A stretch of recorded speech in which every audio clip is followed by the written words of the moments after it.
సంవత్సరాల తరబడి ఎన్ని మందులు వాడినా మీ మోకాల నొప్పులు తగ్గట్లేదా? ప్రాణ పెయిన్ క్లినిక్ లో అత్యాధునిక చికిత్స. నమస్తే వంశీకృష్ణ గారు. నమస్కారం మేడం. పిల్లలకి తప్పనిసరిగా ఉండాల్సిన అలవాట్లు ఏంటి? పేరెంట్స్ వాటిని ఏ విధంగా అలవాటు చేయాలి అంటారు? అసలు ఏ హ్యాబిట్స్ ఉండాలి పిల్లలకి? ప్రతి ఒక్కరికి కూడా వాళ్ళ హ్యాబిట్సే వాళ్ళని కంప్లీట్గా డిస్క్రైబ్ చేస్తాయి, కంప్లీట్ ఆ పర్సనాలిటీని చెప్పేస్తాయి. కాబట్టి ఈ హ్యాబిట్స్ ఏమైనా ఉన్నాయంటే ఫస్ట్ చైల్డ్ ఏజ్లోనే పేరెంట్స్ తప్పనిసరిగా పిల్లలకు కొన్ని హ్యాబిట్స్ నేర్పించాలి. కొంతమంది యూత్ ఉంటారు, అంటే 8th, 9th, 10th క్లాస్ అట్లాంటి స్టూడెంట్స్ ప్రతి ఒక్కరికి కూడా వాళ్ళే స్వయంగా ఈ హ్యాబిట్స్ నేర్చుకోవాలి. సో దాంట్లో ఫస్ట్ వచ్చేసి రీడింగ్ మేడం, చదవడం. ఇంకొకటి ఏ హ్యాబిట్ అయినా సరే అంటే చైల్డ్హుడ్ నుంచి పిల్లలకి రోల్ మోడల్ వాళ్ళ పేరెంట్సే. కాబట్టి ఇప్పుడు నేను చెప్పే హ్యాబిట్ ఏదైనా మీ పిల్లలు నేర్చుకోవాలంటే ఫస్ట్ ఆ హ్యాబిట్ని మీరు అలవాటు చేసుకోవాలి. అంటే పేరెంట్స్ ఖచ్చితంగా వాళ్ళ ముందు రిపీటెడ్గా రొటీన్గా వాళ్ళు చూస్తుంటే మిమ్మల్ని రోల్ మోడల్గా తీసుకుంటారు. కాబట్టి ఆ హ్యాబిట్స్ వాళ్ళు కూడా అలవాటు చేసుకుంటారు. సో ఫస్ట్ వచ్చేసి reading habit madam. Reading habit అనేది ప్రతి ఒక్కరికి నేర్పించాల్సిందే. అసలు రీడ్ చేయడం వల్ల ఏం బెనిఫిట్ అవుతుందో చెప్తాం మేడం ఫస్ట్ మనం.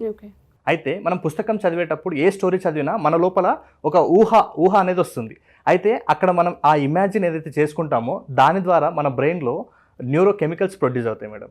ఆ న్యూరో కెమికల్స్ ప్రొడ్యూస్ అయినప్పుడు న్యూరల్ బాండ్స్ ఏర్పడతాయి. ఆ న్యూరల్ బాండ్స్ ఏదైతే ఏర్పడతాయో అప్పుడు మనం అంటే ఎవరైతే పుస్తకం చదువుతారో వాళ్ళకి న్యూ బిలీఫ్ సిస్టమ్ క్రియేట్ అవుతుంది. ఆ బిలీఫ్ సిస్టమ్ క్రియేట్ అయినప్పుడు వాళ్ళకి న్యూ థాట్స్ క్రియేట్ అవుతాయి. ఆ న్యూ బిలీఫ్ సిస్టమ్ వచ్చింది, న్యూ థాట్స్ వచ్చినాయి అంటే మన యాక్షన్స్ కూడా థాట్స్ ప్రకారమే ఉంటాయి. కాబట్టి కొత్త యాక్షన్స్ చేస్తాం. కొత్త యాక్షన్స్ చేస్తున్నామంటే ఖచ్చితంగా కొత్త రిజల్ట్ వస్తాయి. అందుకే పుస్తకాలు చదివితే లైఫ్ ఎందుకు మారుతుందంటే ఇందుకు మారుతుంది. కాబట్టి ప్రతి ఒక్కరు కూడా మీరు ఎలాంటి పుస్తకాలు సెలెక్ట్ చేసుకున్నారనేది చాలా ఇంపార్టెంట్. ఎందుకంటే మీ ఫస్ట్ ఎలాంటి పుస్తకాలు చదివితే అలాంటి న్యూరో కెమికల్స్ ప్రొడ్యూస్ అయితే అలాంటి న్యూరల్ బాండ్స్ ఏర్పడతాయి. దాన్ని బేస్ చేసుకునే బిలీఫ్ సిస్టమ్, దాన్ని బేస్ చేసుకునే థాట్స్, దాన్ని బేస్ చేసుకునే యాక్షన్స్, దాన్ని బేస్ చేసుకునే రిజల్ట్. కాబట్టి పుస్తకాల సెలెక్షన్లో దాంతోపాటు ఫ్రెండ్స్ సెలెక్షన్ అనేది చాలా చాలా ఇంపార్టెంట్. కాబట్టి ఈ బుక్ రీడింగ్ హ్యాబిట్ ప్రతి ఒక్కరూ నేర్చుకోవాలి. నేర్చుకోవడం వల్ల జీవితమే మారుతుంది. ఎలా మారుతుంది అనేది క్లియర్గా నేను ఇప్పుడు ఎక్స్ప్లెయిన్ చేశాను. కాబట్టి ఎవరికైనా పిల్లలకి ఇలాంటి హ్యాబిట్ లేకుంటే పేరెంట్స్ ఖచ్చితంగా మీ పిల్లలకి ఈ హ్యాబిట్ని అలవాటు చేయండి. సెకండ్ వన్ వచ్చేసి రైటింగ్. ఇది చాలా చాలా ఇంపార్టెంట్. ఒక పర్సన్ ఎలాంటి మనస్తత్వం కలిగి ఉన్నాడు అనేది ఒక పర్సన్ హ్యాండ్ రైటింగ్ బట్టి చెప్పొచ్చు. దాన్ని మనం గ్రాఫాలజీ అంటారు. దాంట్లో కొన్ని కరెక్షన్స్ చేసుకుంటే ఆ పర్సన్ యొక్క పర్సనాలిటీ అంటే ఆ మెంటాలిటీని చేంజ్ చేసుకోవచ్చు. దాన్ని గ్రాఫోథెరపీ అంటారు. అయితే చాలామంది అనుకుంటారు అంటే ఏదైనా చదివితే ఈవెన్ అది ఒక సబ్జెక్ట్ విషయంలో అది చదివినా కూడా వాళ్ళు జస్ట్ వాళ్ళకి అర్థమైతే ఈ సబ్జెక్టు పట్ల నాకు క్లారిటీ ఉంది, 100% క్లారిటీ ఉంది అని అనుకుంటారు. కానీ నేనేమంటున్నానంటే మనకు అర్థమైనప్పుడు జస్ట్ 15% క్లారిటీ ఉంటుంది, 85% కన్ఫ్యూజన్ స్టేట్లో ఉంటారు. ఎప్పుడైతే మనకు అర్థమైంది మనం పేపర్ మీద రాస్తామో అప్పుడే 100% క్లారిటీ వస్తుంది.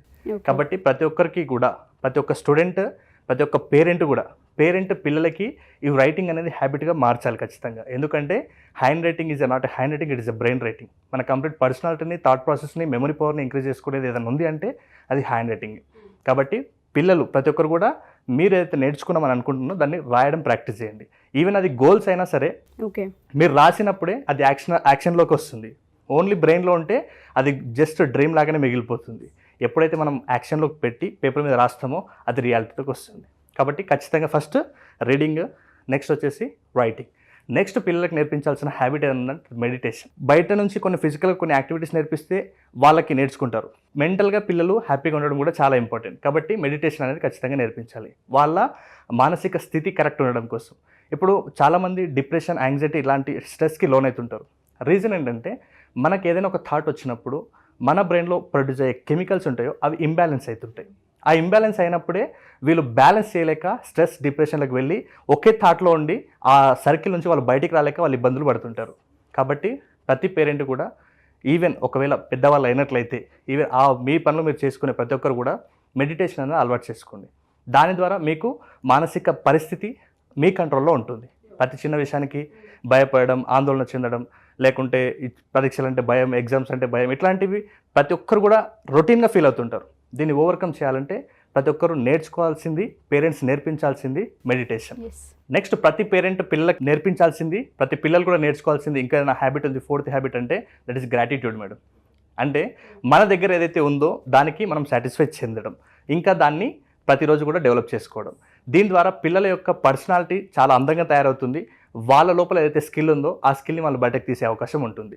చాలామంది ఏమనుకుంటుంటే వాళ్ళకి ఏదైనా ఒక వీక్నెస్ పాయింట్ ఉంటే దాన్నే పట్టుకొని ప్రతిరోజు కూడా దాన్ని రిపీట్ చేస్తుంటారు. అలా రిపీట్ చేయడం వల్ల మీరు ఇంకా వీక్ అయిపోతుంటారు. పేరెంట్స్ కూడా దాన్నే రిపీట్ చేస్తుంటారు. మా వాడికి చెప్తే వినడు, మా వాడికి ఇంట్రెస్ట్ లేదు, మా వాడికి ఫోకస్ లేదు. ఇది రిపీటెడ్గా అంటుండడం వల్ల వాళ్ళ సబ్కాన్షియస్ మైండ్ దాన్ని యాక్సెప్ట్ చేస్తుంది. వాళ్ళు ఇంకా అక్కడ నుంచి కదలరు. కానీ ప్రతి ఒక్కరు గుర్తుపెట్టుకోవాల్సింది ఏంటంటే మనం ఏదైతే ప్రోగ్రామ్ చేస్తున్నారో అదే వాళ్ళకి బయటికి అవుట్కమ్ వస్తుంది. కాబట్టి ఆ ప్రోగ్రామ్ ఏదో నెగిటివ్గా చేసే బదులు పాజిటివ్ ప్రోగ్రామింగ్ చేస్తే పాజిటివ్ బిహేవియర్ వస్తుంది. కాబట్టి ప్రతి ఒక్కరు కూడా ఫస్ట్ మీ పిల్లల లోపల గ్రాటిట్యూడ్ నేర్పండి. అంటే వాళ్ళ దగ్గర ఉన్నటువంటి స్కిల్స్ని గుర్తించండి. పేరెంట్స్ అయితే లేదు, పిల్లలైతే మీ దగ్గర ఏదైతే స్కిల్ ఉందో ఆ స్కిల్ మీద టైం, ఎఫర్ట్స్, మనీ ఖర్చు చేసి ఆ స్కిల్ని ఇంకా ఇంప్రూవ్ చేసుకోండి. అప్పుడు మీకు క్లారిటీ వస్తుంది. నెక్స్ట్ లాస్ట్గా ప్రతి ఒక్కరికి ఉండాల్సిన స్కిల్ డైలీ హ్యాబిట్స్. ఇది పిల్లలకి ఖచ్చితంగా నేర్పించాలి. అంటే ఈవెన్ వాళ్ళు మార్నింగ్ లేచినప్పటి నుంచి వాళ్ళ రొటీన్ వర్క్స్ ఎలా చేసుకోవాలి, ఈవెన్ బెడ్ సర్దడం నుంచి వాళ్ళ ఫుడ్ హ్యాబిట్స్, నెక్స్ట్ వాళ్ళ స్టడీస్, వాళ్ళ స్కూల్కి వెళ్ళినప్పుడు ఎలా ఉండాలి, టీచర్స్ దగ్గర ఎలా మాట్లాడాలి, నెక్స్ట్ పేరెంట్స్ దగ్గర ఎలా మాట్లాడాలి, మన ఇంటికి రిలేటివ్స్ వస్తే ఎలా మాట్లాడాలి, తర్వాత టీచర్స్, పేరెంట్స్ ప్రతి ఒక్కరి విషయం వాళ్ళకి ఒక క్లియర్ కట్గా వాళ్ళకి తెలిసి ఉండాలి. ఎవరి దగ్గర ఎలా రెస్పెక్ట్గా మాట్లాడాలి, ఫ్రెండ్స్ దగ్గర ఎలా, టీచర్స్ దగ్గర ఎలా, ఇలా ప్రతి ఒక్కరికి కూడా నేర్పించాలి. వాళ్ళు రొటీన్గా చేయాల్సిన హ్యాబిట్స్ ఏదైతే ఉన్నాయో వాటిని వాళ్ళకి, ఒకవేళ వాళ్ళు తప్పు చేసినట్లయితే వాళ్ళకి అవేర్నెస్ కల్పించాలి.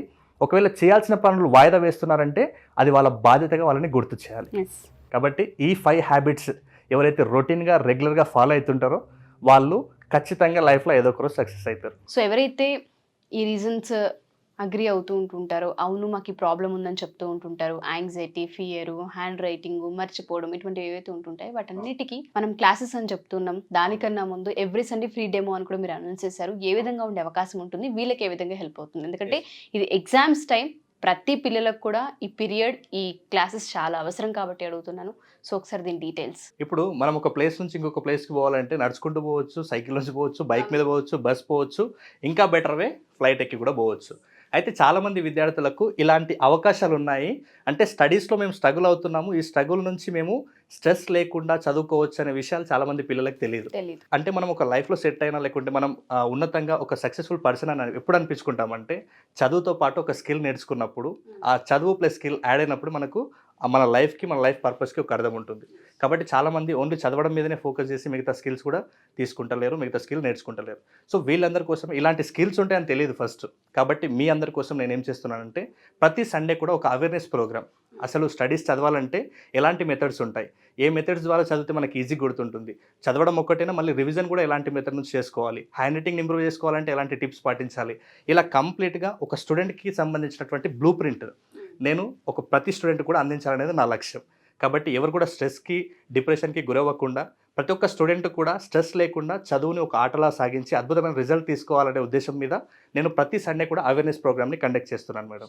సో ఆసక్తి కలిగిన వాళ్ళు స్క్రీన్ మీద కనబడుతున్న నెంబర్కి కాలర్ మెసేజ్ చేసి సీట్ని రిజిస్ట్రేషన్ చేసుకుంటే వాళ్ళకి సెపరేట్గా మనం జూమ్ లింక్ పంపించి క్లాసెస్ని అటెండ్ చేయొచ్చు. సో పేరెంట్స్ ఎవరైతే మా ఈ వీడియో చూస్తూ ఉన్నారో, పిల్లలకి లైఫ్లో మీరు ఇచ్చే అతిపెద్ద గిఫ్ట్ ఏదైనా ఉంది అంటే మెమరీ పవర్కి సంబంధించిన క్లాసెస్, టెక్నిక్స్ అండ్ దాంతోపాటు హ్యాండ్ రైటింగ్కి సంబంధించిన స్కిల్ని ఏ విధంగా ఇంప్రూవ్ చేసుకోవాలన్న వాటిపైన వంశీ గారి క్లాసెస్ మీకు చాలా పెద్ద ఇంపాక్ట్ని, అవేర్నెస్ని క్రియేట్ చేస్తూ ఉంటుంటాయి. ఎస్పెషల్లీ ఇప్పుడు ఎగ్జామ్స్ టైం కాబట్టి ఈ టైంలో చాలామందికి అవసరం ఈ క్లాసెస్. దయచేసి ఎవరైనా ఉండి అటెండ్ చేయించాలనుకుంటే ప్రతి ఒక్కరు మీరు ఎంక్వైరీ చేయొచ్చు. వంశీ గారి క్లాసెస్ చాలా బాగుండే అవకాశం ఉంటుంది. అండ్ దాంతోపాటు మీరు ఒకసారి డెమో క్లాసెస్కి అటెండ్ అవ్వాలి, ఒకసారి చూద్దాం, ఎక్స్పీరియన్స్ చేయాలనుకున్నా ఎవ్రీ సండే క్లాసెస్ ఉంటే ఈ సండే కూడా క్లాస్ ఉండబోతుంది.